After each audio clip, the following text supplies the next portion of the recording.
What's up, everybody? It's Chad. I'm back again with another episode of Ask Chad Grassy Logic. I'm here with my buddy Miggy from Cannabis Legalization News. Thank you so much for joining me today, man. It's an honor to have you on. Oh, man, back at you. Thanks for having me on. This is a pleasure to... I'm actually just starting to take this thing serious, the whole media being involved in an industry thing. Like, I never took it as serious before. You know, yeah, there is a little bit of a difference of how you're taking it. I really loved how your laid backness was with it, but I'm glad that you're taking it more serious because, you know, I think you've realized that you are a prominent figure when it comes to the media stuff now.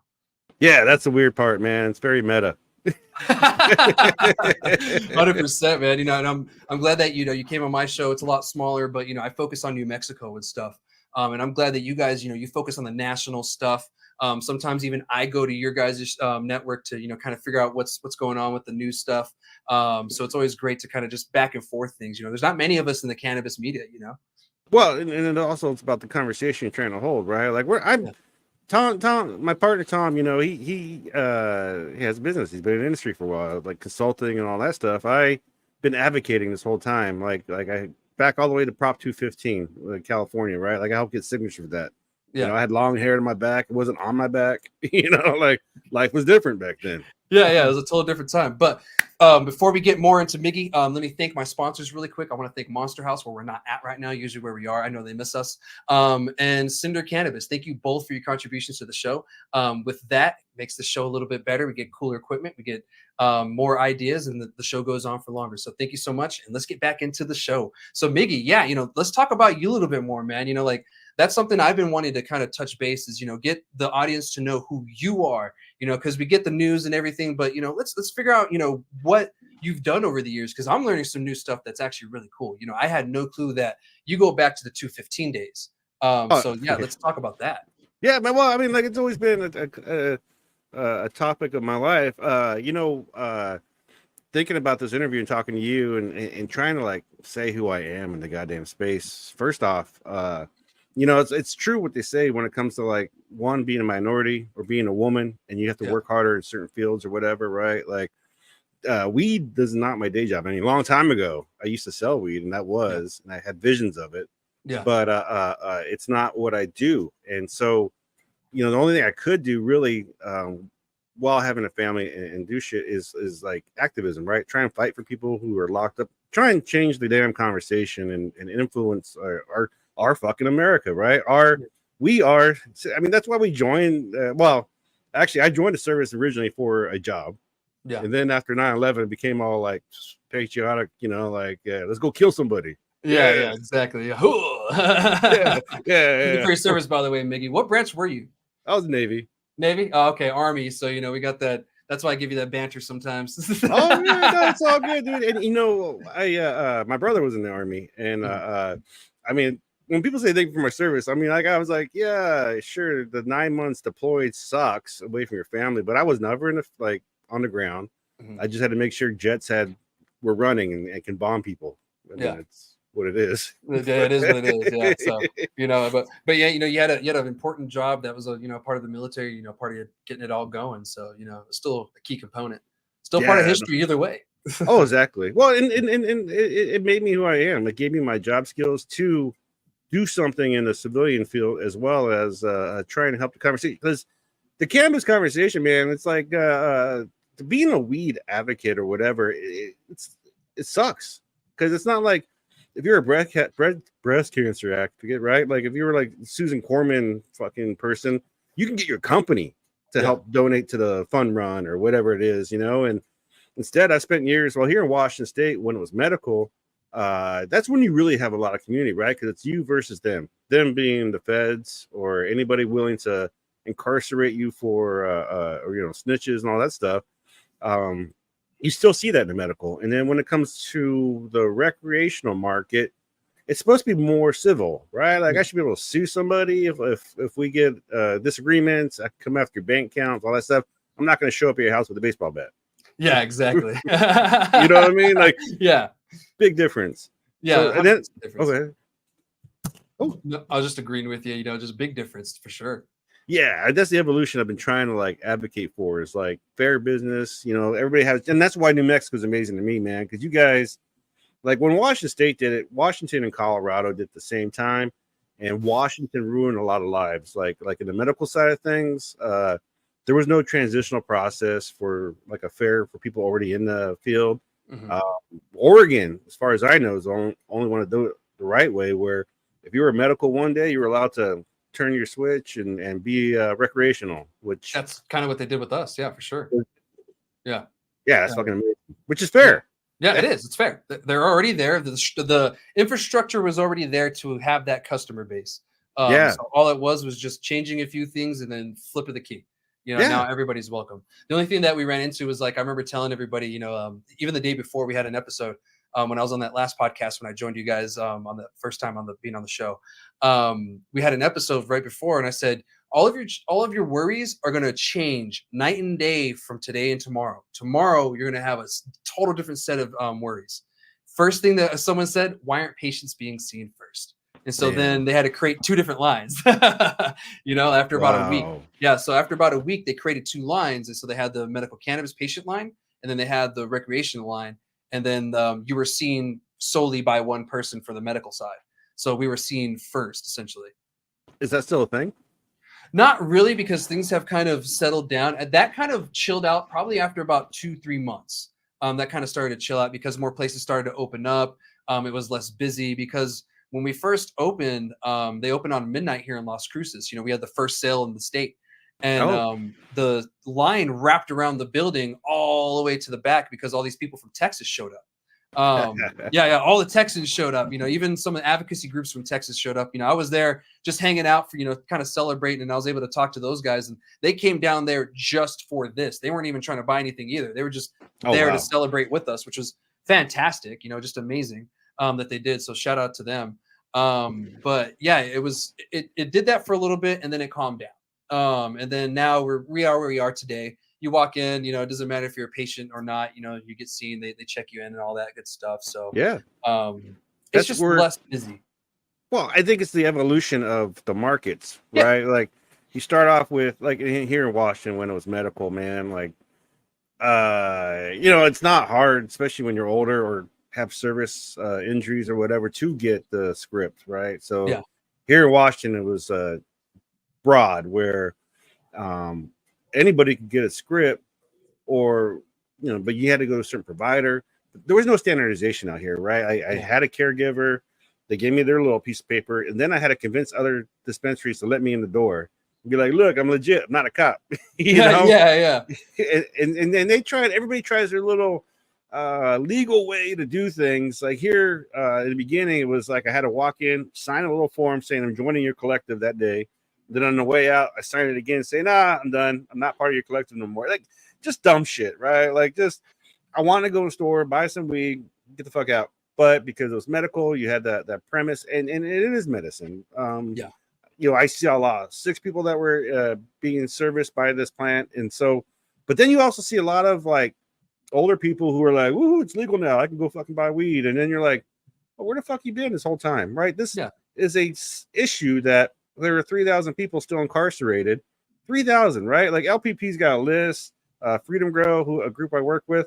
Yeah, there's 3,000 fucking people still locked up, and then you have people fighting for right now. The Beer Bros are fighting for Edwin Rubis. Happy Hispanic Heritage Month.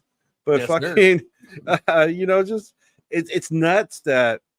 But the problem is no one really gives a fuck until like as a cause, because people are locked up and it's layered, right? RICO cases. It could be with a gun. How do you know it's just a weed case, right? Like that's. Who vets it, and so there's organizations that have done this now, have done the work. As much as I hate to say it, but props to the last administration for signing some paperwork, because a lot of those names that I saw get released were because advocates petitioned the White House, and it's just stacked it, right? Like they stacked paperwork, and so a lot of these fuckers on the way out are like, "How can I do a good deed?" It's low hanging fruit, right? It's not like something they champion or believed in. But you're like, a bunch of potheads. I can sign that, right? And so they're gonna thank me a little bit. This is popular right now. They're whore for votes. And that wouldn't have happened if people like Freedom Grow and Can Do Clemency and all these other organizations who actually get petitions. I mean, that's what I used to do. I used to get these because you as an individual, everybody that's listening, everybody who's a fucking American citizen, you know, if you're 18 over, your voice can be heard, right? Like it can be when you flood the White House with petitions, somebody at the White House has to accept it, receive it. There's more paperwork involved. Yeah. And so 10,000 Edwin Rubin's letters, maybe he'll get some more attention, you know, because it's hard to get that attention, right? In Yeah, it is. the legislation process type thing. Especially these days.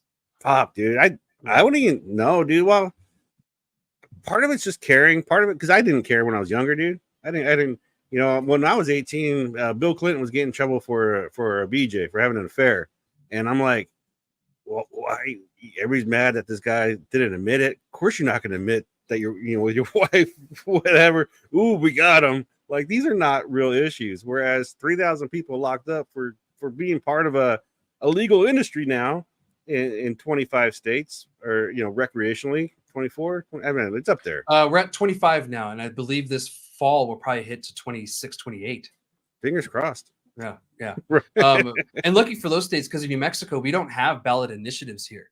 You know, we have to solely rely on our legislature. That's why I like push it so much on people. And I think some people that moved here had the, you know, pre-notion that, we'll just do it like we did in California. I'm like, it doesn't work here like that. And I keep telling people, I'm like, it doesn't work here like it works in other places. We have to do it differently.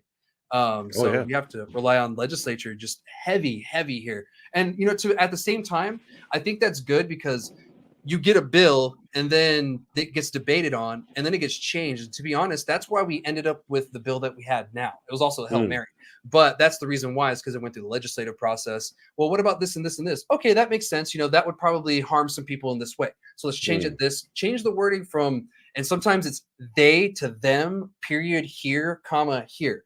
And that changes the law like night and day. So like it's little things like that. Like actually an example is, we had changed our medical cannabis laws in like 2018-19, which is great, right? But they had a clause on there that said any person can be on our medical cannabis program instead of any New Mexico resident, etc. So anybody from anywhere. Wow. So we had a bunch of people from out of state getting into our program due to that just one word. And so then they went in an emergency thing and went in and changed it, you know, about 8-9 months later, maybe a year later. And so it's things like that. And I try to get people to understand that, you know, like it's not the same everywhere. Like I wanted to talk to you about Washington too, you know, like the market there. And you know, we'll get to that on the next topic though. You know, I really want to talk about you, of course, on this section, because you know, like you bring a lot of great history to the industry, man, you know, and especially on the media side, because like I found out about the 215 days, you know, you getting signatures and stuff. And like, I remember, you know, just hearing about the 215 days, you know, and, you know, I'm over here in New Mexico. But, you know, I'm over here in New Mexico. We're like, oh, we have a medical program in 2007. We actually had one in the 70s. But it was asking about that. Yeah. So go ahead. At the time, our governor, Governor Apodaca, his son, who ran for governor a few years ago, he had cancer. And so at the time, the legislature was debating this cancer bill because there was a few other patients who were using cancer going through. Lynn and Aaron were actually one of them. And they that's what the bill is named after now. And so that was those were just two. There's a few, but you know, those are just some key people. And so the legislature was kind of moving stuff through. And the governor's one of his cabinet people said, you know, Governor, if you want to try to save your son, the legislature is putting this bill through for, you know, medical at the time marijuana. You know, they call it marijuana back then. Still sometimes they say, but everyone did. And so he signed it. And so he signed it. His son used the cannabis, and to this day, he thanks cannabis. You know, even when he was running on the you know, trying to run for governor in New Mexico in 2018. So we had it from 1976 or 77, and then it dissolved sometime in 1980 something. Holy crap. We were the first one, and I think Virginia or West Virginia was the second, actually, just maybe a few years after us. Damn. I mean, this plant has such history. I didn't even know about New Mexico's medical program. But, you know, even when I was younger, 18, 19, selling, I had dreams of going to Alaska, because you can go to Alaska at the time and grow 6 plants or some shit like that. And that got held against them for their like government support for roads and shit, right? Like the feds came at them, they squashed the program, which is crazy. That what other plant thing has this history, right? Like I appreciate you recognizing me. It's weird. Like I said, very meta. One time I went to an event. Well, first, before everything I've done really has been online. It's been I'm really good. I'm probably online way too much, but I have this obsession with the internet. I mean, I work in tech. I love science, tech, hardware, all that crap. Me too. And I managed to like I said, sometimes you have to work harder than most, and I've gotten lucky to where for my day job, I support $2 billion industries, and I'm respected and left alone, right? Because I got a podcast that has 60,000 subs, and I'm part of a Facebook page with 500,000 followers, whatever. It's just like there's a point where you get yourself out there and you're like, fuck, like there's no going back. No. I cannot get a DOD contract if I wanted to, right? I'm the same way. Like people in my state government know who I am, so I'm just like, But I think like that you're making such great progress with having like real media support you, right? Like I've been doing this thing, trying to make a table for myself for a long time, and it doesn't pay. Like with Tom and I's adventure, this is probably like my third or fourth cannabis media type thing. I love the write. That was the thing that I wanted to do. I wanted to be a writer. I met a group of guys a long time ago who started the weed blog. It's now called the Brickweed blog because they're shit. That's the thing about like, everybody's like, oh, little hippies and community and all this. Fuck that. People will fuck you so hard if they can be the predominant whatever. Yeah. Or even growers, right? Like growers will snitch on each other just because of competition bullshit. And that's happening here with the retails everywhere too, on top of it. Yeah.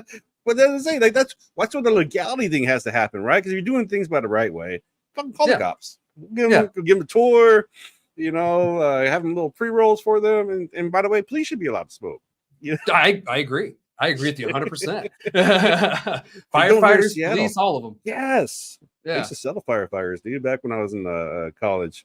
Well, to the wife of, right? Because gotcha. It's not like they're going out and hustling. They're more like, babe, can you go get me something? And the long-haired hippie, I think I'll get weed off of that guy. Right. That's how it was back in the day.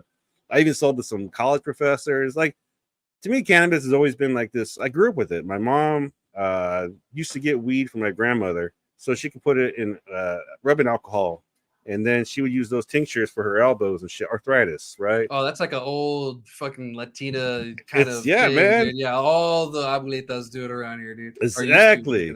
Yeah. And that was the thing. Like my mom would do it. So like I had a teenage mom growing up, so like she was young enough to still get weed and all that stuff, and then taking it to the great grandmothers, who was scary to me because she spoke nothing but Spanish, and I wasn't raised. I'm third generation, so it's like, I'm doing Duolingo now, man. I'm just trying to get in touch with the roots. I mean, my first name's Chad, for God's sake. So yeah, I get it. Well, then if you look at me, like I'd like to go to Mexico, man, and man, when people talk to me, I'm like, lo siento, no hablo, delicioso, Dora. Yeah. And then they go laugh, and then they work with me.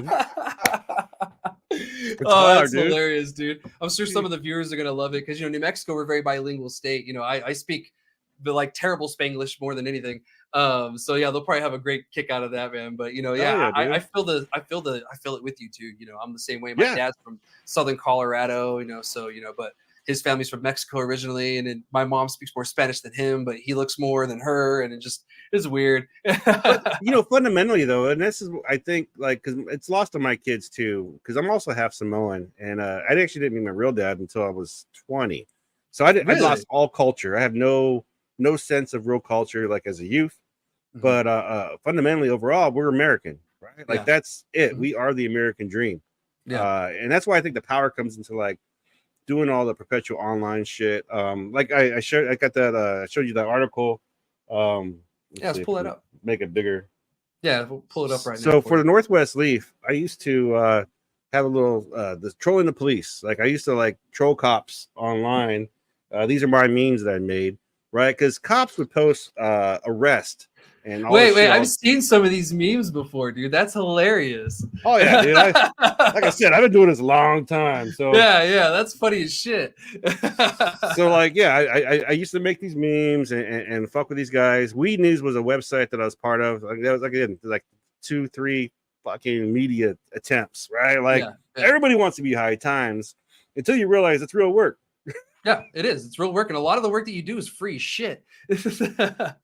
Free. It's especially with this conversation, it's like there's so many facets of policy, and then also like when the wrongful arrest, shit happens, you're like, how do you make a difference? And that's the hard part, because I want law enforcement. I want us to not be afraid of cops. I want my kids not be afraid of cops. I want to respect them and shit, but you can't do that when they're harassing, people for hemp, at a bus stop.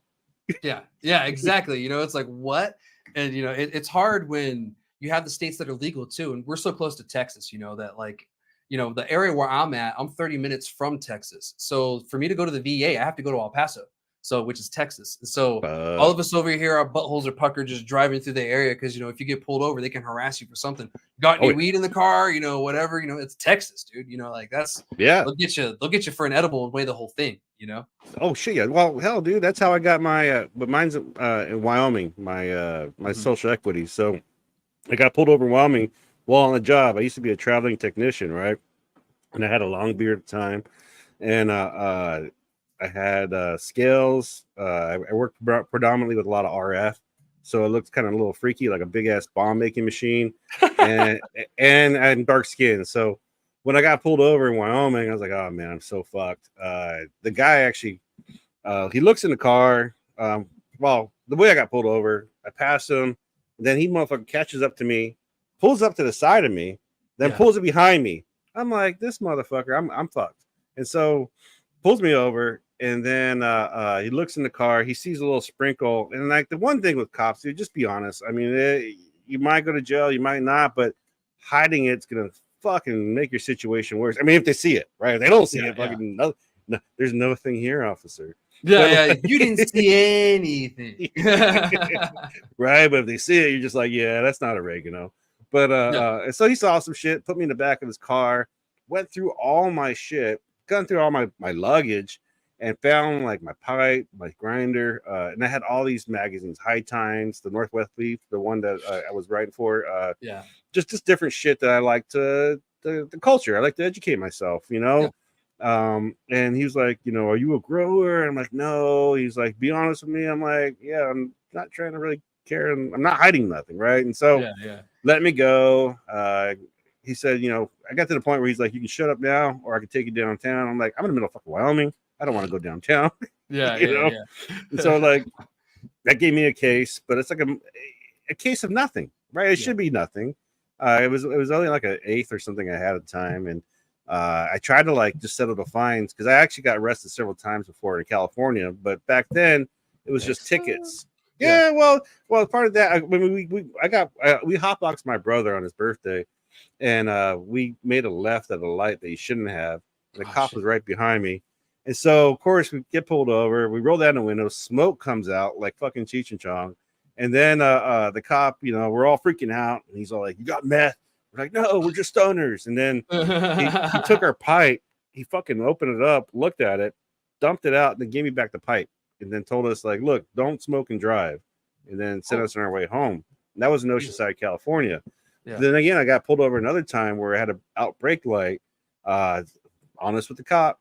I got pulled in the back of his car. And then 5 cop cars came up on my little El Camino that I was driving and tore it apart. And I'm like, I fucking told you. Yeah. Who do you think you got? Yeah, it's like, what the fuck, dude? Guy? Yeah. That's like dealing with the border patrol here sometimes, Oh shit, yeah, dude. Yeah. But this is the help that you're brown, and I was wearing Jenkos. So oh man, the Jenkos. That was like right away back in the day. It's like delinquent. Search them. It just tells you how old I am, man. That's all. So yeah, I've been doing quite a bit. And then with Tom, I've known him since MySpace, dude. So like really, I was gonna ask you, how'd you guys meet? MySpace. So that's a while ago. Yeah, dude. So Tom, and actually, it's a funny story, dude. So, like, he had a pen name too. He used to go by his name, Home Rogue. He actually wrote some books. He was part of, because he actually is a banker, Okay. lawyer. Like, he's been a finance lawyer. Yeah. That's what it is. And so he was actually doing that for real at the same time trying to advocate. Right? Again, none of us use our real names. Yeah. It's still taboo. Even like Jorge Cervantes, right? Like, that's how long everybody's been using fake names. I mean, Invader Kush. So yeah. Oh yeah. I mean, Yeah. like, and then I really wish I had a cooler one, like Method Man. Right. But Miggy 420 was my gaming tag. Miggy was a name given to me by the waitresses when I used to bus tables, and like I was always like the cute young guy, and so like fucking. I come from I believe that you're not supposed to make your own street name. Yeah, that's true. When rap was coming up, everybody was trying to do something or whatever, get that street cred. Instead, I got the internet cred, That but Miggy 420. So I went with that. But on MySpace though, I was still trying to evolve like how I wanted to do things. Formerly, my name was What Would Chicken Joe Do, because it was off of the surfer cartoon, or the what I'm saying? Chicken Joe was like the most chill motherfucker. I was like, man, I'm Chicken Joe, man. You just like nothing worries, no, it's all good. Like, the universe will take care of you, man. But like, it's whatever. And then so Tom, he had his name Home Rogue, and he wrote a couple books, and we became friends. A lot of the activists, it's always been online social networking type shit. And then when we went to Facebook, I got his request from Home Rogue, and I got the Tom Howard one. I thought I knew two white guys. It was the same white. It was the same one. I was like, my bad, dude. I mean, Home was kind of an interesting name. I don't even know. It has reference. Always Tom has nuances to things when he does shit. But like, I was just like, oh man, it took me a minute to realize you're the same guy. But so then we also have this Facebook page that we were doing it more for advocacy back in the day. This page is like 10 years old. I don't even know if like half the people are still alive on this thing, but like, we got 4,500 likes, right? And got that kind of like presence where sometimes I'll get like 30 shares, or like if you get a good moment, you'll get like a couple hundred shares. Like, like it's kind of cool. Yeah. But judging the algorithm is the hard part, right? For me, this has been like a social experiment on like what I can get away with. Serious for the plant, right? It's just a fucking plant, and it's not like I'm trying to sell like suppository. Let's go boof it. But, exactly. Just trying to do memes. Matter of fact, I just got flagged and almost got deleted off of Facebook by this stupid ass hooker meme. So I posted have you seen that one with the meme of the girls like in the window, and she's like, anything $50, and he's all like, you ever trim?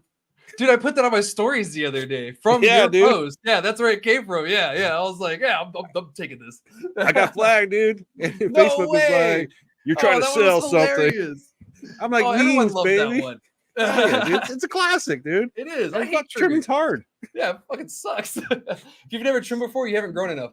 Oh my goodness, dude. I mean, it's an experience, but every part of this industry is still evolving, right? Just like when you were on our show, talking about the OSHA stuff with the young lady who died in the enclosed space, and and then we have a guy here who actually worked with the NIOSH people, the safety people, where they were at his farm, and they like observed what kind of crimpers they're using. Well, that involves a lot of carpal tunnel stuff. They were trying to identify real safety hazards and shit. It was pretty dope.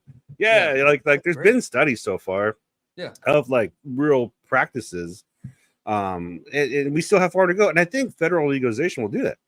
I think so. Rescheduling will definitely put us ahead. It will. I'm a fan of deschedule. I know you are too. Like just take it, just put it. Same with alcohol, tobacco kind of thing. Just take it off the scheduling altogether. And then we'll figure everything out once we go there, because the unfortunate part is we're probably going to be part of the ATF. Probably be the ATCF or something like that. Because they'll probably just go the long lines, the same thing that they've done. Unless we successfully, as an industry, push altogether to not. Because that's one thing that is different now from back then, is that we have now 25 going on, hopefully like 28, 30 states almost that have legalization, have adult use. Now there's markets and people that are in these places that can fight and say, no, we need to go this route. It's just most of them and us are afraid to talk to the government, and we're afraid to even question it because we were under the shadows and we're growing in closets and, telling people I'm great at growing tomatoes for so long, like, oh yeah, now we're out there. Some people are just not used to it. And so I would say almost not ready to talk to the government. Look at the people who the government does listen to, right? Like Kevin Sabat, right? Like that guy has the most, the best gaslighting scheme when it comes to like oh, we want smart approach. Like, as much as that guy is a dirtbag when it comes to like policy overall for citizenry and fairness, the gaslighting coming like, we're just trying to get fast approach. You don't want big marijuana. Motherfucker, I don't care. I don't care if Walmart weed takes over, but what I want is be able to, for everybody to grow. Because like once that high level, and you're seeing it every day, like with hemp right now, everybody's, farm bill fucking passed, and everybody's just like jumping in, or at least people with money, and then they're trying to face the tribulations they face per state, because some states are letting gas station weed go on, some states don't care, some states do care. People are finding their markets, and but like with the people against cannabis, right? Like people have made a career just from funding from the DEA and shit, saying no, this is not the right thing to do, opposed to finding the real right way to do, like rescheduling it. Recently, the DEA, they put a little side note in Marijuana Moment, caught this in an article just yesterday. I think I read it or today, that one of their side notes, they reinforced their two-factor authentication, how they did rescheduling for cannabis. I guess there's usually a 5-factor way to do things, but for cannabis, they did it in 2, and they justified it. And people are butthurt about it. Or, of course, the people. When I say people, it's only Kevin Sabat and like Smart. Like that's yeah. Or even like the drug rehab places, right? These are the people who are advocating for like no change. When it'd be nice to have real change, and then we have that parity. We have that like it's just another fucking thing in our cabinets. When Tommy Chong got busted back in the day for bongs, they raided his house. They found a pound of fucking weed, and they're like, "What's this for?" He's like, "You got a pound of sugar in your house. I got a pound of weed." That's all it is, man. It's just... And until the turn of the century, I mean, doctors had the cannabis. They had cannabis in their bags, as medicine. And it really wasn't that long ago that we really started attacking cannabis when you look at it. And we have that article that came out, where Nixon is on audio saying that, well, I don't really find it that dangerous. It's just not a good time and good look right now. And it's like, well, this whole thing's bunk then. Like, why are we here? Why are we doing this? Come on, let's progress a little bit now. And, we have Nixon himself saying, it's not that bad. Come on. And he was the one that freaking started this shit. Well, that's the thing. There's no real science during the Anslinger, right? Like it was just be black or brown and smoke weed and those jazz players. Where is your backing of science? And really, alcohol is the one that tears families and communities apart better. But I think that's part of our drug ignorance, right? Like America has that preacher's daughter syndrome, where like you keep cooped up for a little bit, say everything's bad. Then you find out this one thing's bad. Next thing you know, you're in a gangbang. I mean, it's like, not. What the fuck? Yeah. What is a good thing? What is bad? Oh shit! Now I'm addicted. Great. Yeah. It's like, now I'm a druggie. But and even where I'm at, the Latino Hispanic culture, it makes it even worse because you have those machismo guys that are like, well, you don't want a shot of tequila, you're not a man, blah blah blah, this and that, and then it's kind of pushed on you, the alcoholism and all that. So that doesn't help either. So luckily that's changing slowly. Now we have cannabis is being consumed more than alcohol now, which I think is a good thing. Oh yeah, 100%. Yeah, I think it's a great thing. Like it's not going to hurt you. And a lot of people are using cannabis to get away from pharmaceuticals as well, which I think is fantastic. Oh, God, yes. Yeah, because go ahead. Oh no, I was just gonna say you made a great point when it comes to like sometimes we're our worst enemies, right? When you reinforce a certain thing or make it fun of a thing, like you're weak. That's not weak. It's just a good decision, right? Mm-hmm. It's like when people because I'll stand for everybody, right? And then like the trans community, Tom and I see a lot of trolls on the Facebook page I deal with, right? Behind bots and just ignorant people.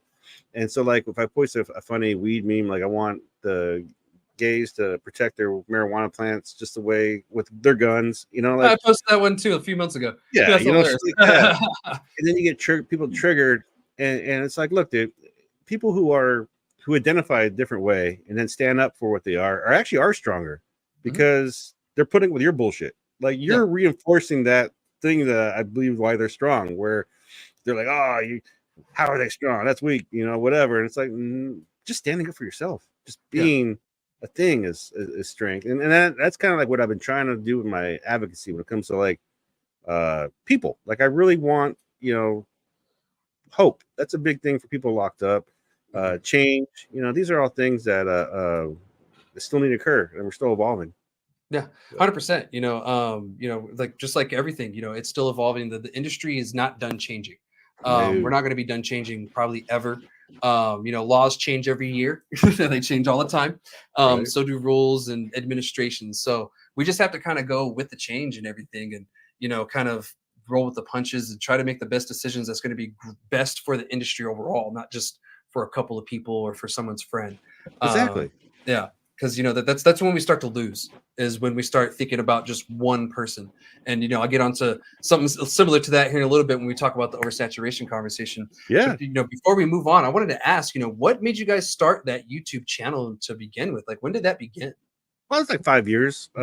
Tom actually, and again, we're just friends. That like one day in Advocates, where he was like, "Hey, man," he started out doing the YouTube thing, and then, you know, it's hard when you're by yourself. Like it's not, you know, yeah, he's not like a Mr. Beast lawyer guy. You know, he's, you know, Mr. Beast when he started, he just said Logan Paul's name like 10,000 times or some shit straight, and that's how the ball rolls for attention, right? But those people who like the YouTubers, influencers, they're appealing to kids, right? They're appealing to just like a dumb metric, you know. It's a low level. It's like when people talk about like Andrew Tate, he's like the masculine version that little kids think a man should be, but it's actually just horrible. He's a horrible human being and whatever. Like with Tom, like with the cannabis conversation, like I'm just trying to reach out to fellow adults, fellow Americans, and understand like. This, I kind of laugh like, cannabis culture is American culture. Like that's, you know, there's no real, not everybody smokes, not everybody drinks, not everybody does anything, but it's part of our lexicon now, and it needs to shift so bad. But yeah, so Tom was starting with like he always does the play. We're big on SEO and all that shit. Like when I was doing my other two ventures, the Weed News one, just we had to abort for different reasons, and I got a funny story on that one for later on, but one day, but so I wasn't doing shit, and then Tom had me, hey man, can we chat like every Wednesday about, you know, cannabis policies and stuff? And I was like, yeah man, I'll devote my lunchtime to it. Like right now as I'm talking to you, I just you know, I just use my lunch, my hour, whatever, you know. So it's like I was like, yeah, fuck it. I mean, I work in tech and everything's all automated and I can do shit. And we have a conversation. So we started doing that on Wednesdays and Sundays. And then it gets a little much, right? Like it's a little much, especially, but he was always worried, like, what's there to talk about? Like, you know, well, I'm like, dude, there's always going to be fucking something to talk about. Like, I've already been writing about this plant for 10 years at that point. And it's like, with policy and culture and people getting locked up and just personal stories and anecdotes, right? Like that's why I wanted you to have you on to talk about New Mexico. And you know, we got 50 different fucking fiefdoms. Like there's so many of us that like even, and then people like in Kentucky or Tennessee who are still living in 1930. I mean, I make jokes about like the secret handshake and shit, but people are like, oh no, that's still going on here. Like, oh shit. You know what I mean? That sucks for you. I'm sorry that your people don't like respect your adulthood or liberty or whatever you want to call it. But like for me, I just go to a store and I can buy without I show my ID, show I'm 21, but that's it. There's no database, there's no nothing except for what the store keeps, just for my rewards. You know, the reward like, points. That's dude. actually a benefit. No, we're there. So like, It's a we still have so much more to evolve, but yeah. So like how we got started though was just about, all right, man, I'm down. Let's talk every week, and then it slowly evolved and working on the SEO, working on all the different parts of like interneting, because we're as much as like we got shadow banned several times. We got deleted for a week because we posted a link on YouTube early on. So it's like, and Tom freaks out because this is his business, right? And that's part of like why I was saying like how now I'm trying to take this more serious, because like respect to what you got with the media, Adams Media, supporting you and all this stuff. Fuck yes, dude. Shout out, dude. Like shout out Jack in the Box. Hit me up because I eat enough of your food. Fucking sponsor me.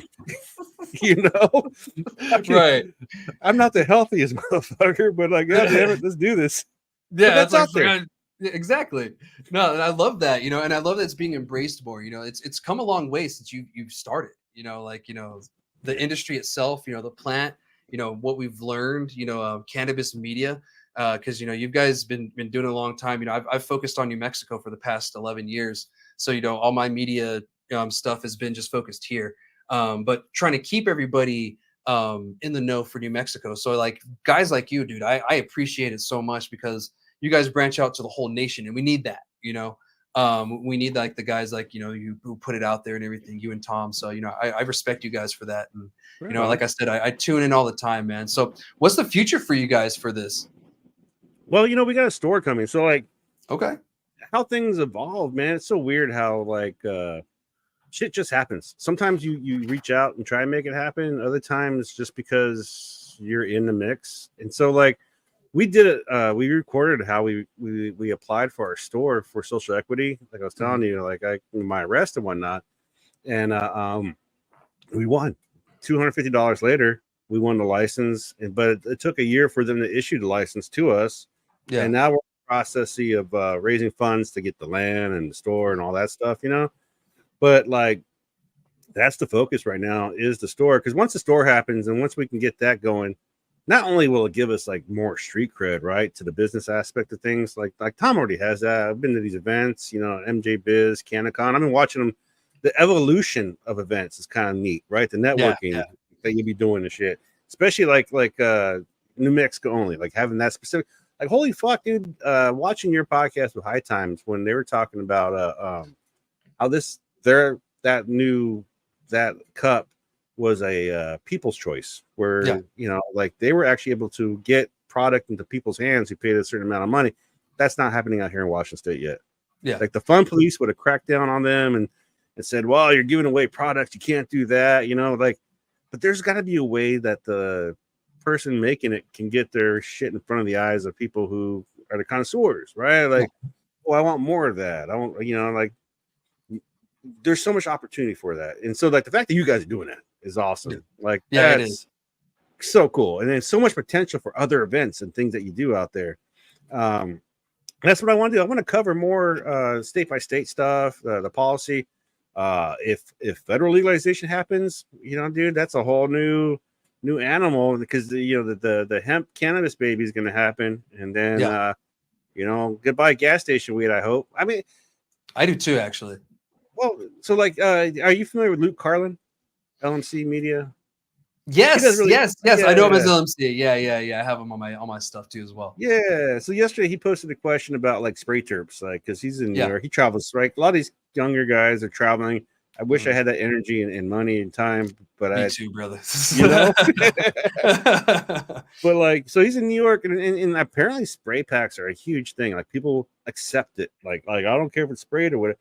But food for thought. He was like, how come we go to McDonald's, but yet we're mad about like the spray packs? And it's like the same reason why I don't go to McDonald's every day is the same reason why I don't like spray packs. Even though people smoke cigarettes, but once cannabis and hemp become on an even playing field, then the consumer will have a choice, a knowledgeable choice, right? Like, I want my purple Durple sprayed with pink shit. Yeah, that's fine. You smoke, you boo boo. I want something that was cured, raised, organically grown in a meadow. I don't care. I just want something that was good. And I don't think the spray way is the way to go. But I don't either, but you know, you make a good point. You know that the consumer is going to want what the consumer wants. Yeah. Hopefully, we can not do that here in New Mexico and get people really. I mean, we're getting people good cannabis, so they're already knowing what like great terpenes and other Tropicana sulfurs and all the other good stuff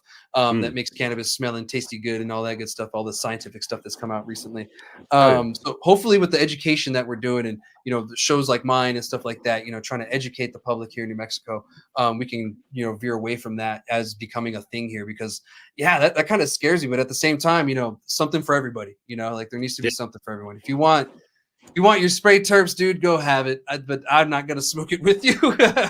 Well, and I think in states like yours, like who have recreational first, at least the consumer will know, like, oh, this is what good weed's supposed to be like, and here's that diet weed sprayed with like extra infused, and because if you get good weed, and you can get good like infused joints, for example, right? Like they have these new things now, like these little dabbers that you can like wipe your oil onto a joint or whatever.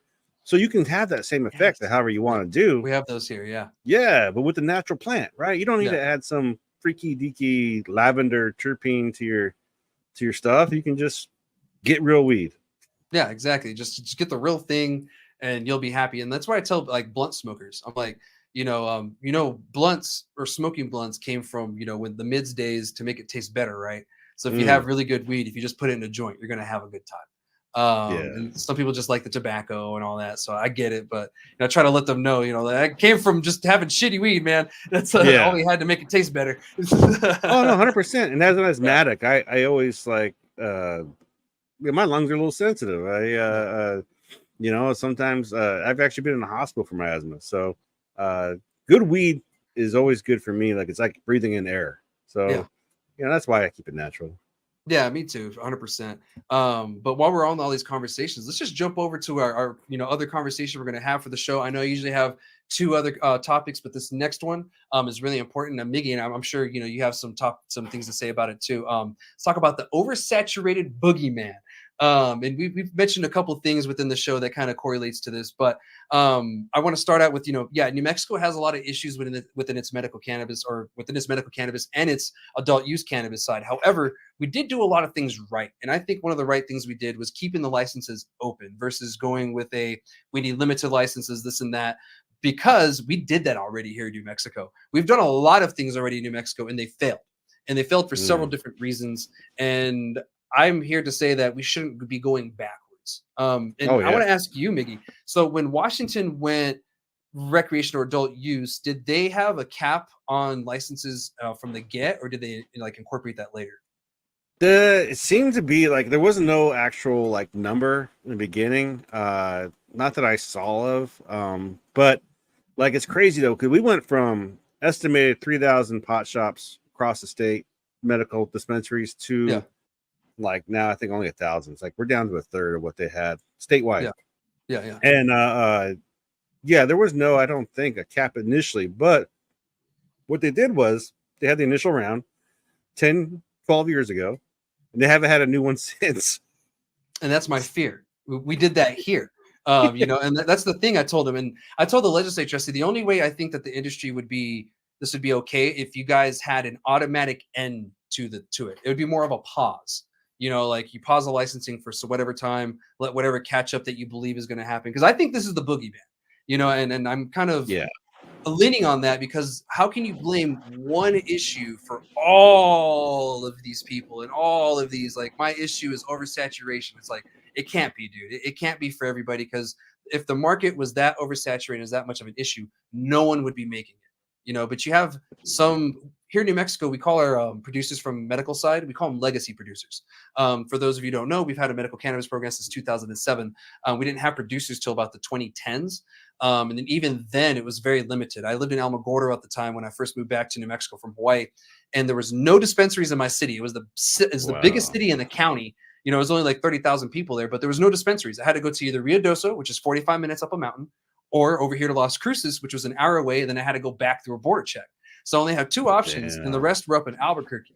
So like, it was really crappy because they had a monopoly. You had to buy from these places. You had no other options. like, and I feel that they want to kind of get it to that way. And some of the people that are pushing for this, that's what they want. Like, I want people to be forced to buy from me. And some of these legacy producers, I think we're expecting that still when we went adult use, was almost like they get an automatic win. We're going to open the doors and everyone's going to come to us because they're going to be forced to come to us. And I think that's what a lot of people had an idea what this is, but that's not it. The consumer decides now. Before, we had no choice. Like, some of these places were the best because they were the only ones. Like, we won this award because you're the only dispensary. Now, are you guys vertical or horizontal? It's either or, whichever one. When we were medical, you had to be fully vertical. You had no choice. So that's where some of these guys, they have several stores around the state, but they can't supply it or whatever. And, they're having all these issues. But a lot of the issues come from not updating their business. Like, when we were medical, the packaging and everything was very bland, very plain, because they could get away with that. You had no other choice. And the DOH here, who used to be in control of it, you had to take your packaging and they had to approve it. So it was a pain in the ass to change your packaging to start with. So some of these guys, they kept with the same model and didn't change anything. They just like, well, we're just going to keep doing what we did. It worked. But it's a total different market. You were catering to 160, 180,000 people. Now we're catering to New Mexico. We're catering to majority of Texas. Like, we're like half of our sales come from Texas. Let's be honest. So, we're catering to a lot of people now. So it's totally different. And a lot of these guys haven't figured that out. And the reason why I'm saying, like, it's the boogeyman too, is because there's some legacy producers that are doing great. Their numbers are fantastic. They're fine. They're going to be good for the long run. And it's because they made the proper changes to change with the market. They didn't just blame oversaturation. They kept driving on with the mission. And if you do that and you do the right decisions, you'll be fine. So I don't know. Have you seen something similar in Washington with, people failing because of reasons like that? Or has that cap kind of shielded those people from, ever having to worry about that? Here's the thing, though. Here in Washington, it's so funny, dude, because players who are involved, who were successful. So there's one person I know of in particular that bought out like 3 other brands per se, right? So they kept the brands alive under their name, but it's all going to the same money, right? So that kind of shit's happening now, where you don't know who owns what, right? Like you were saying how you like Fat Panda earlier in the chat.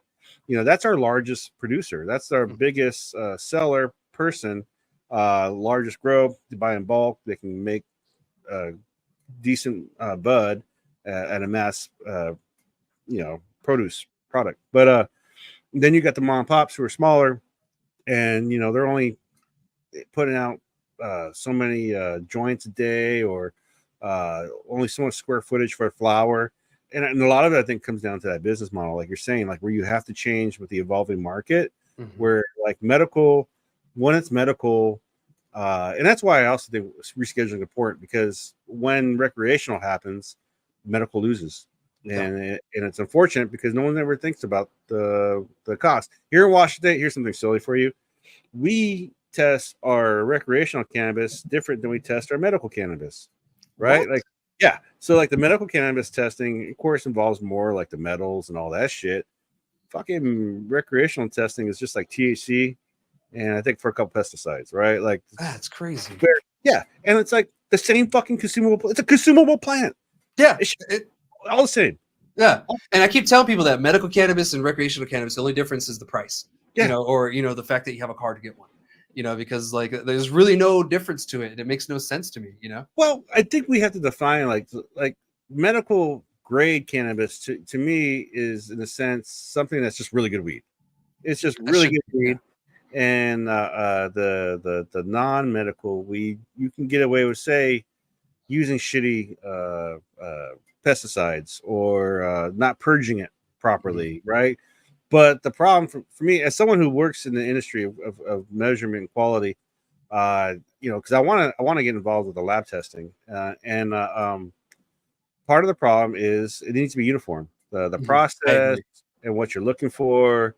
We're going through all these fucking scandals now of like high percentage THC. That's been years, man. It's been going on for years. I've been preaching this like to yelling at the back door all day. Like that's I've been telling everybody wants to worry about like big weed. No, man, we can get good regulation if we just advocate for the right things. Like when people talk about regulation, it's not just like the rules of like how to do business, but it's like, what are the rules? Like for me, lab testing, requiring lab testing to be done a certain way, fundamentally overall, is lab regulation is plant regulation. Because if I'm keeping the labs in check and they're checking the plant and it's all uniform, that's all we need to know. 100%. You know? Yeah, because we had a recall recently. There was Yeah. a test that went through, and there's some pesticides found, and now it was Maggie's farm. Out of all of them, Maggie's farm was the one that's happening. Yeah. And it had been found last year in November, but for some reason they just had the recall recently. So I don't know what happened, why that happened, but it's one of those things like, well, why aren't we cracking down on our testing then? Like, why are we allowing these things to go through the gaps like that? Like, what do we need to change? It's money. It's money for the labs. Like that's as I'm trying to get ready for my venture into labs, cannabis biomass testing, right? Like there's only so much bandwidth. That was part of the problem in Washington State when it was medical. So lab testing was an option back then. No one fucking had to do anything. We didn't need it until 2016. Yeah, but some people tried, right? And then I went to the labs, talking to the labs, and the growers in the stores. And part of the problem the stores had was by the time they send something to get tested in the lab, they get the results like 2 weeks later, and they already sold all the product, right? No one cared it or whatever. And that's part of the problem is the bandwidth of testing. And that's weird how it took a year for them to do a recall on something that was already sold. So there was definitely a failure in that processing. But part of it is just things take time and it's expensive. Yeah, I agree. And here in New Mexico, we don't have many testing facilities. And of course, we got that split between the border checks. So, getting your product to get to testing sometimes requires you to go to Albuquerque, which requires you to go past the border check. So like there's another leap that we have to go right there. And like a lot of these places that are going out of business used to fight us when it came to certain things. Like they used to fight us on testing. They told us, well, it's going to make it be more expensive. There's no guarantee this and that, blah, blah, blah. And they fought us, and even when we went recreational, it was kind of optional to get your stuff tested because of the whole border thing an issue. So like even till almost recently, we were having issues and places were fighting us on that. And the thing about it is patients don't forget that. And we were so jaded for so long that, some of these places, their sales went down when we went adult use, when we had better and more options. And people like to talk. They tell their friends, where should I go when they come into town? Don't go to this place because of this and this and this. And that's really what's happening, is just several different things on this front, with these guys. And testing is one of the reasons why, like there's a lot of shadiness going on with it, especially here in New Mexico. There's a couple of select places that if you give them enough changey, they'll give you whatever number you want, So, and I think that's something that really needs to be cracked down on, because that's not fair to anybody. Well, it needs to be bolstered too. Here, Tom came out here a couple of years ago, and we did a couple of tours of some facilities, and an edible company out here, they actually had a lab in their company. Now, they wouldn't give me a tour inside the lab because it's proprietary shit, but like the fact that they were actually testing their stuff ahead of time before they put the product, I mean, that's what business is about, right? Like you want to have repeatable, reliable product, and we're still in this gray area. I think until federal legalization happens, like I don't know why we still test. We don't even have home grow. We don't have home delivery here. We don't have lounges, and we've had it legal longer than any other state, right? We've been besides Colorado, but before that too, though, the culture here was, dude, we had dab bars, right? We had high times cups here where people were on stage throwing joints in the crowd, right? At dab bars on the other side of the street, like in tents and stuff. Like everybody, we always try and be safe and secure on our how we do things, right? As consumers, and no one died, right? There was thousands of people that went to this event, fucking weed galore. No one died, and everybody walked away happy. And the fundamental thing is just being treated the same, right? Just to be a thing on the shelf, you know? Yeah, just another. We're kind of headed that route where I'm at anyway. It's becoming more normalized, which is great. But it does, and there's some other states that they do need that. And it's weird that you say that you guys kind of went backwards when you legalized it, like in a Yes. sense. It was like so open. It was like, oh my god. But here we were so closed and everything. Like we only had 34 producers in 2022 when we went legal. Woo. So yeah, there wasn't that many. So most people were just used to being forced to go to these certain places. And so Yeah. now we got options. We have options everywhere. And I want to give some people out there some tips to how you can save your business by just changing. Look at your marketing, look at your customer service, look at your customer experience. Oh my God, that one's huge. Look at your management. Like who are your managers? Your training. Train your bud tenders better. Have them very educated. If they can be educated, they can really sell a good product. Even if someone doesn't want a good product, like, oh well, we got what you're looking for then. So a good bud tender can sell anybody anything. Like they'll find something for someone. But you have to train them. The store environment is different, right? Like like you said, we went back, dude. Like when it comes to like the market and for the consumer, we had farmers markets here, dude. Yeah, like several across the state, and none of these places ever got raided. The only time like we had in 2011 some pushback from the feds, to like probably 2012 when we legalized it, and then there was a crackdown on the medical. They actually legislated medical pretty much death, right? Yeah. Like I can still get a medical card here. What's it worth? I don't know. I can get tax-free weed, but it's only a certain selection of weed that's a medical grade weed. And again, the program's all fucked up because when we had medical, it was a free for all, dude. Like I said, farmers markets, dude. People were coming out of town, buying pounds and leaving, right? Let's not kid ourselves. But also, no one died. Like, It was a fair. When you talk about saturation, dude, like Oregon comes to mind because they're kind of going through that. Like, they've been off and on. Yeah. But I still think it's about business practices, right? Mm-hmm. If you got good weed and you're growing an acre of it, just say an acre, it's up to you to know, like, okay, this one works. This I was able to sell an acre's worth. Oh shit, I still have like a half acre's worth. Maybe next time I'll just do less, right? Like, you gotta judge the consumer with what you're doing too. Like you said, the people just like think they're gonna get it all out there and think they're the best, right? Like, you ever ask a grower who's the best grower? They're always like, yeah, exactly. Yeah, exactly. Who has the best weed? Like you ask a dispensary who's got the best weed in town. They're just gonna point exactly. Yeah, they always do, and I get it. Business reasons, I get it 100%. You want to be the best, but you got to prove it too. That's the whole thing about the cannabis industry is it's easy to prove you wrong if you make that claim. Like if you're going to make that claim in this industry, you better be able to back it up because people are going to put you to the test. And some people will go and do reviews. I used to do reviews on the medical side back in the day. I'd go to the dispensaries and I would do full-on reviews from the facility to how I was treated to the product at the end, the whole customer experience. I keep telling people that from the moment you walk in the door to the moment that customer goes home and uses that product, you want them to have a great time from each of those times. And if you can mark off majority of those check marks, you'll be fine. You'll do great. But some of these places they'll mark off maybe one, maybe two, like okay, the customer service is good, but man, that product was and they kept telling me it was good and I knew it wasn't, it's not what I wanted. Gaslit.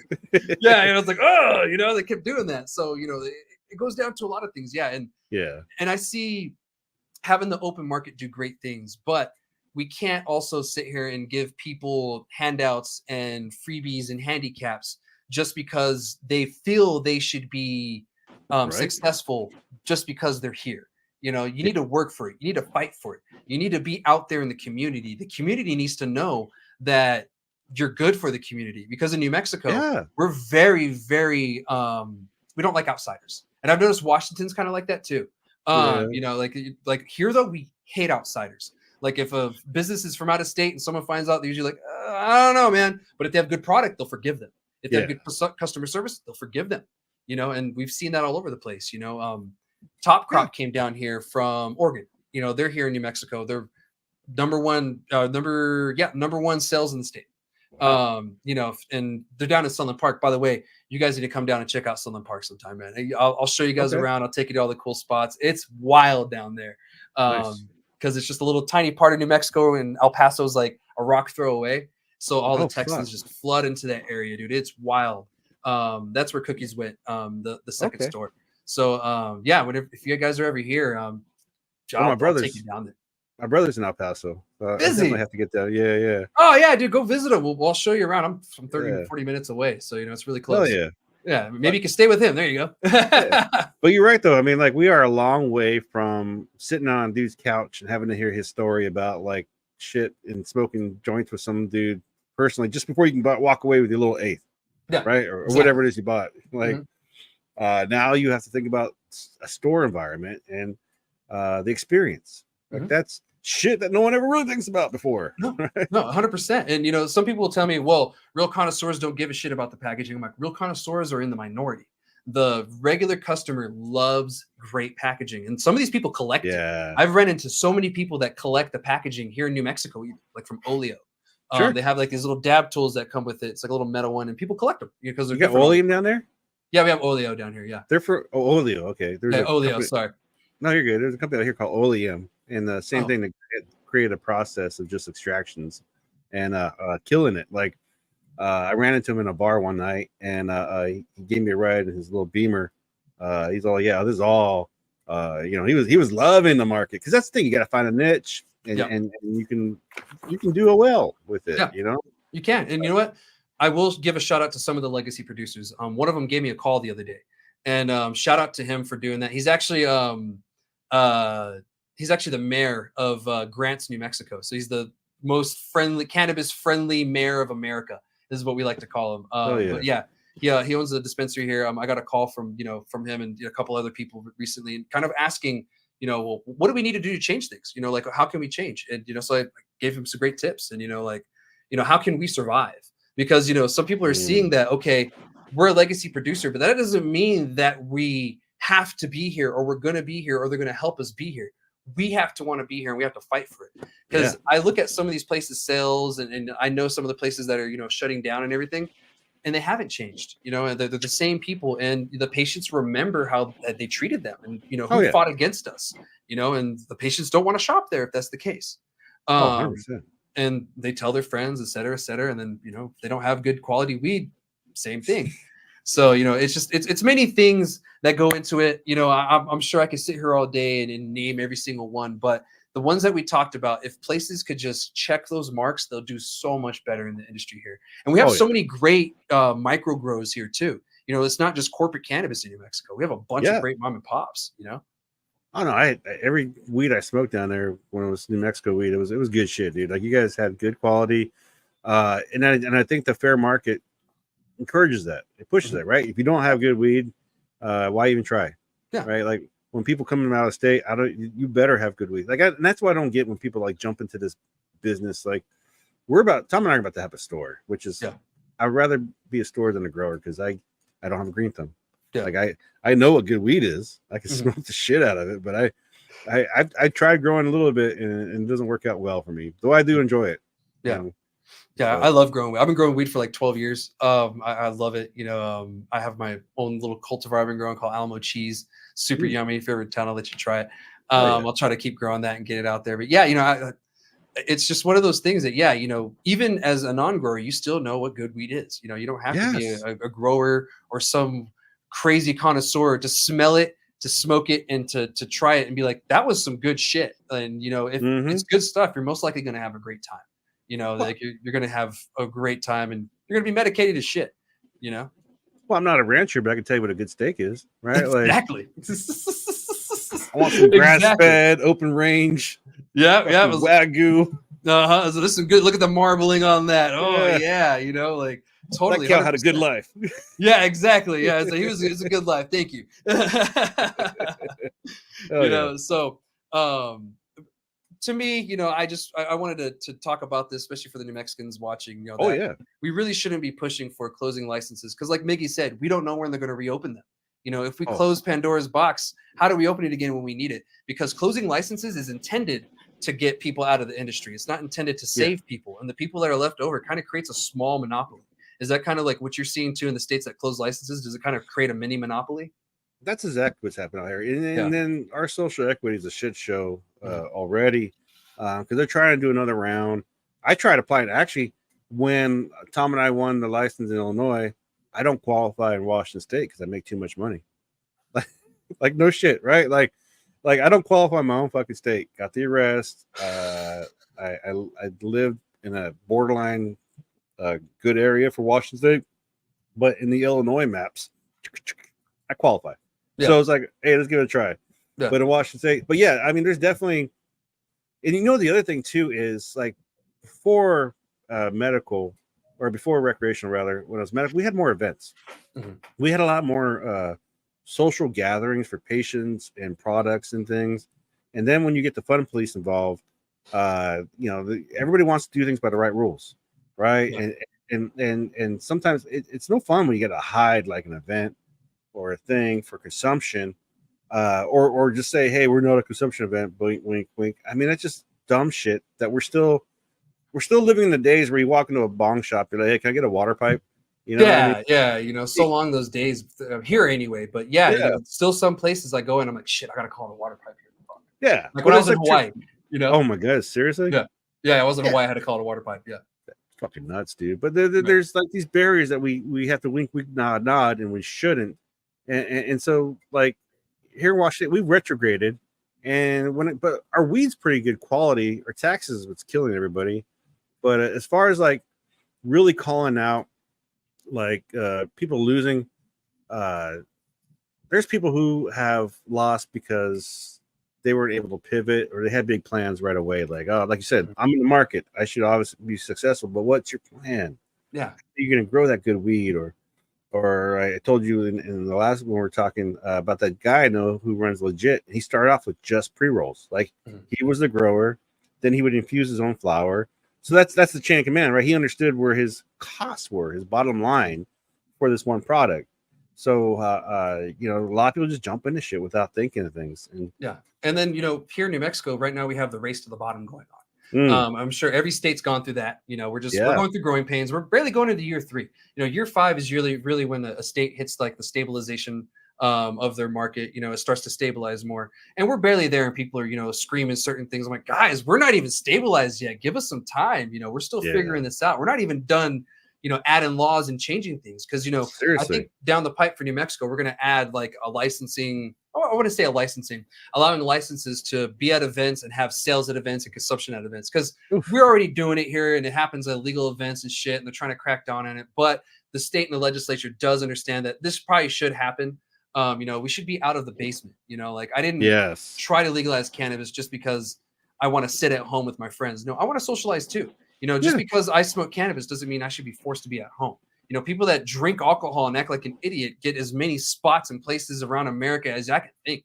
I can go to the theater and get tanked, you know, like, oh yeah, it's a little ridiculous. Well, it's frustrating because like, you know, for me, I'm pointing to the past. I'm like, look, we used to do this. And then you could also go to like for point to the present, go to like California. Well, now they're selling weed at the fucking fair, right? Like that was a thing that happened. Did anybody die? No. Nope. Like things, there's this barrier. It's like a fog, right? Like people are like, oh, it's easier to say no when it comes to something than just let it grow and prosper. And then that, like you're saying, like with limited license stuff, in Washington State, the barrier is, and it's the same thing with Illinois as we're trying to get into the business there. $1.5 million. That's what you need, right? That's messed up. That's whereas, up. And if you're in an unlimited license like yours per se, right? All I need to apply for a license. Now I can get like a small loan or something. And do I want to be a store? Do I want to be a grow? You know, create that plan. But you also should look at the fucking market. You should see what's doing good and not just jump in and be like, yo, I'm gonna do all right. Yeah, and to be honest, you know, New Mexico's been great with the transparency because we can look at every single store sale in New Mexico. We can look at how many transactions were done. Like, I'll have to send you the CCD website after this, so you can look at it, dude. It's crazy. Like, you can look at what city has the best sales or what their sales are, what store, what their sales are, and they have like a little mark on how every month, and it's like it's crazy. Does it have ownership? Yes, like all the way back to like I was saying here in Washington, where this one guy is buying out these other licenses, but there's no disclosure. Like, not everybody knows that this one guy owns now the 5 brands. Yeah. Well, right? to be honest, one thing I tell people too is, since we're such an open market, that keeps people honest, because when you're a closed Yes. market, you have to work behind closed doors in this, because we had closed licenses before, and I've said this before, and people still got in, corporations still got in through a management company loophole. Like they're Damn. still going to get in, and they're going to get in the most shady way possible. At least this keeps everybody honest. It's like, yeah, I'm a corporate company. Yeah. Yeah. And, I'm not Well, and it's hiding it. I don't fair. have to. Yeah, it's fair. It is 100%. It's not like we're asking too much. It's the people that are afraid of losing, they are failing, or they're about to fail, are the ones that are really complaining. Because when I look at these articles, I'm like, what are you guys talking about? And some of the people that complain, I look at their sales, I'm like, you make $90,000 a month. The average in the state's 30. Like, you're doing better than most of the people in the state by a lot. Like, what is going on here? Like, you can't blame oversaturation at that point. But I think a lot of times, like with the store, like for us, when just to get to a profitable point, like I don't see myself quit my day job like anytime soon, which fuck. But it's like, all right, a year, maybe another year, even after we open the store, right? Like this thing's gonna have to we build a team, get things going on that, and then hopefully the profits happen, because we're gonna have to get people who are just as hungry as I am, right? Like their success can be my success, and then, but like the whole business side of things, like it was so much easier when I just sold a quarter pound, broke it up, be like, all right, I made a $100 profit or whatever. Yeah, but tax free. Yeah, exactly, tax free. you don't have the whole IRS thing to deal with. Yeah. But also, you're not a store. You have to go out and hustle. You're always looking over your shoulder. There's things that like your guys' fair market, man. Like if I wanted to move to Mexico, like you said too, you guys are so poor. Like nothing on the state, just kind of been in the politics, right? Like it's just how it's been. Yeah. But there's so much potential for you guys because it's so beautiful there to be a tourist place, to be an attraction. The only problem is that those border patrol stops, right? Like we can just not get people's asses puckered and crossing the whole federal thing. Like that sucks, but and they do take your guys' shit, right? Like they do. We lost about maybe $150,000, almost $200,000, maybe that's probably too high, of taxes lost from losing cannabis to them. It's probably about $800,000 worth of product that we've lost to them since February. And that's lost in tax revenue. And to be honest, it's a disconnect between the federal government, the state government, and the producers, because the producers that are transporting it aren't doing it correctly to the state law. So that's another thing. So the state law can't even come in and be like, well, they were following the state law. And in the state law, it tells them essentially that it shouldn't be detectable. So meaning if the dog can't smell it and the agent can't detect it, you're fine. And they shouldn't be able to detect it in the first place. So they're not following the law too. So that's another disconnect. But we've always dealt with the Border Patrol. I've been searched by the Border Patrol before. I didn't have any cannabis at the time, but they threw the dog in my car. They made a freaking mess, and they were being assholes and questioning me, asking me if I was in the military, and I was like, I have a fucking beard. Are you kidding me? So yeah, I mean, some people can have beards, but at the time, I got a business idea for you. Take it back old school. So like I used to live in Arizona. Yeah. I knew cats that would before Arizona became rec or even medical when I used to live out there. And I knew they used to magically find like hundreds of pounds in the middle of the desert all the time, right? Of weed. Yeah. They never found 100 pounds of cocaine or anything else. It was always fucking weed. Yeah. And I knew a cat whose neighbors, they were doing like the night runs where they dressed in the ATVs, like with the gear. So because all the thatches and shit out there, they're running through. That's what you need. Just get your homeboys, put it on their backpack, and then avoid the Border Patrol. Just take it back old school, Some places decided to do that, but you actually get you get into more trouble when you evade the border check. It gets even worse. Then you run into the RICO shit, and it becomes a big old thing.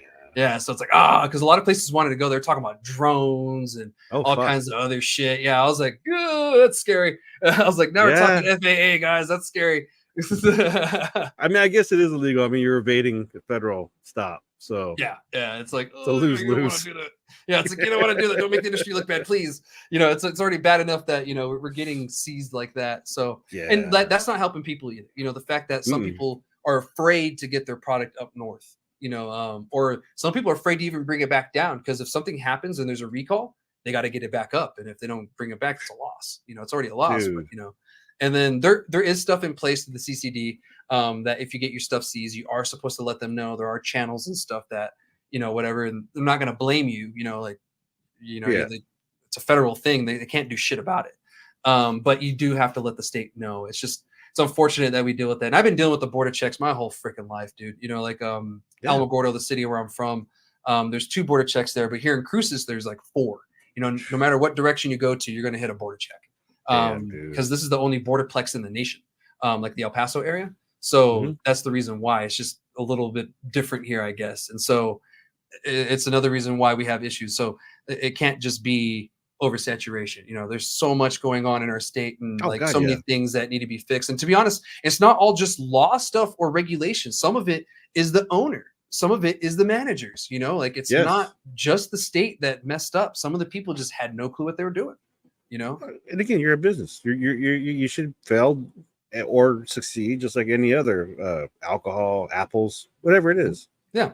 That's the fair market, and at the end of the day, we weren't going to be able to save anybody. And at the end of the day, we all knew that legacy producers and new producers, some were going to get in it and some were going to fail and some are going to get out. And that's what we're seeing right now. And right now we're just seeing the great closure happen here in New Mexico. We're starting to see more shops close down. We're at 600 something shops. So we're not even close to Washington or anything on the numbers of shops. We only have 2 million people, but again, we're catering to Texas. And those numbers are still going down. Those shop numbers are going down and everything. So, and the other issue is that there's a bunch of people that bought licenses. There's over 1,000 something licenses. But when we closed liquor licenses here in New Mexico, those liquor licenses went to $100,000 to a couple million sometimes because there was no other license. And the only way you can get it is if you bought it from somebody. And so what they're doing is they're sitting on these licenses waiting for the state to close it because they have a feeling it's going to happen. And they're going to do the same thing over again. Even today, some of those licenses will go for tens of thousands of dollars, whatever, for the liquor ones, because they're still a little weird about it. They did change the law, but it's you can see it in the numbers, the number of active dispensaries, the number of licenses out there. It's like there's people waiting on this, guys. Like, let's not do that to the New Mexicans. No. There's still New Mexicans trying to get into the industry. They're just trying to save up funds too. So we kind of screw our locals when we do that. We only allow the big guys to thrive. Because as we see, the big guys aren't invincible. No, but look at Oklahoma. I had a homeboy who went out there right in the beginning, and in the beginning they had a 3-year residency requirement, and then I think right at the 2-year 9-month point, they fucking pulled it back on my guy that was trying to get a license because he wanted to get a license to grow out there too, or be a store. Yeah. So he right there at that point, but now they're at the point where they're same thing where it's hella expensive to get in if you wanted to. I don't know what kind of markets in Oklahoma, but like you guys get do you think there's any stuff being smuggled to Mexico, let alone Texas? There is actually. So there's an issue that we have right now where a lot of dispensaries, because they're afraid or whatever and they can't make money. And to be honest, 280E doesn't help anybody either. 280E is a motherfucker. And in New Mexico, the only people that pay 280E are the dispensaries because that's the only time that we tax cannabis. Okay. So some of these guys are backdooring pounds to either cartel members or people that just want pounds into Mexico because now it's reversed. Now they're taking our good cannabis here and taking it to Mexico because they can make a profit there off of it because it's better quality. Yeah. There is an issue with that. Now there is some federal entities that are aware about it. I don't know how that crackdown is going to happen, but if you're watching this and you're one of those entities, they know about it. If I know about it, the federal government knows about it. And if I know the federal government knows about what you're doing, more people know about what you're doing. So just stop what you're doing and maybe start doing it right. Because there is a lot of people in the industry that just aren't doing the right thing, and that's the other issue too that we have, is we have these people that aren't doing the right thing. And then the crackdown isn't really happening right away on some of them, or they're not getting shut down at all, or it happens months later after the crime was done, when the damage was already there. So, I'm sure you and I can go on for fucking months, with all this stuff too. So, but yeah, I know you're at work, man, and I don't want to take all your day. We're almost here for an hour and a half. I just noticed that. Yeah. But I got all my points across. If you have anything before we end the show today, go ahead and say it now. No, it's a good talk, dude. I really think that New Mexico did it right. I really hope you don't cap your licenses because for me, legalization is about fairness and opportunity, right? And you guys, hell, the fact that they're smuggling stuff to Mexico, we already have a missed opportunity for the revenue that can happen for Texas alone, let alone you. But we're evolving. We'll be changing, and until we come perfect, you should check us out on Cannabis Legalization News, because that's we're covering the policy. We're just that and culture. To me, and I think eventually, kind of like the cannabis and the hemp baby are going to make. The cannabis culture is just American culture. It's just like it's okay for your go to a bar after work. You go to a dab bar or something. That'll be a new norm. Yeah, I can go to the consumption lounge right now and go take a couple of dabs if I want. Hell yeah. Might go check out Monster House today here in Las Cruces. Shameless plug there, but also thank you to Cinder Cannabis as well, and Cannabis Legalization News. And Miggy, before you go, where can people find you real life and online?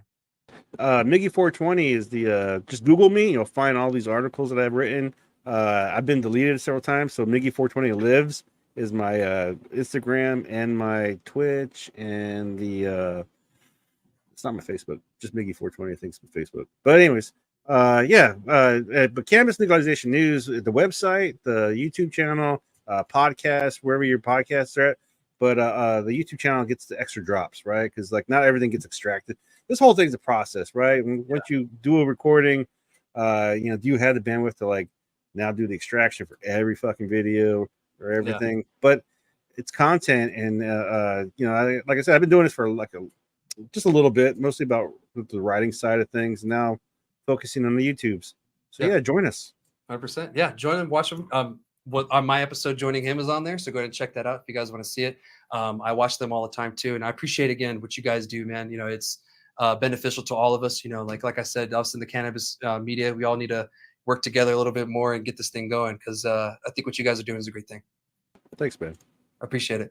Well, anyways, everybody, I'll see y'all next week. Make sure you like, subscribe, whatever you got to do to stay in the know, especially if you're here in New Mexico. So I will see you guys next week with another episode of #Grassy Logic. All right, shoots.